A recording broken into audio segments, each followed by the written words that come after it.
Այս օրերին Երևանում է Ռուբեն Վարդանյանի ընկերն ու Բար Աֆեյանը, որի հետ միասին իրականացնում էին Ավրորա մարդասիրական մրցանակաբաշխությունը։ Աֆեյանը ասել է, որ արդեն 2 տարի է մեծ ծավալի գործ են անում Վարդանյանին եւ մյուս հայ գերիներին ազատելու համար եւ կարծում է, որ Հայաստանի ու Ադրբեջանի միջև հաստատված խաղաղությունը կնպաստի դրան։ Արդեն 2 տարի է մենք բավական գործ ենք տանում անverջ եւ գրծազուր շապանում ենք, որ թե այլ երկրների ղեկավարները եւ թե այստեղի կառավարությունը ուշադրություն դա եւ դա փորձում են,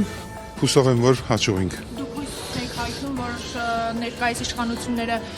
որևէ գործիքակազմ են կիրառում գերիների վերադարձի համար։ Դուք կամ Նիկոլ Փաշինյանի հետ այսօր Չէ, ես պաս չեմ կարող առաջարկել, իրենք պետք է առաջարկեն, բայց գիտեմ, որ նյութը կարևոր նյութ է եւ զանազան տարբեր երկրներն էլ այս հարցը բերում է խոսակցությունների մեջ եւ հուսով եմ, որ վերջի վերջո այս խաղաղության ասենք եղանակի ընթացքին բոլորովին եւ խաղաղություն եւ արդարություն կդիրե։ Շնորհակալ եմ։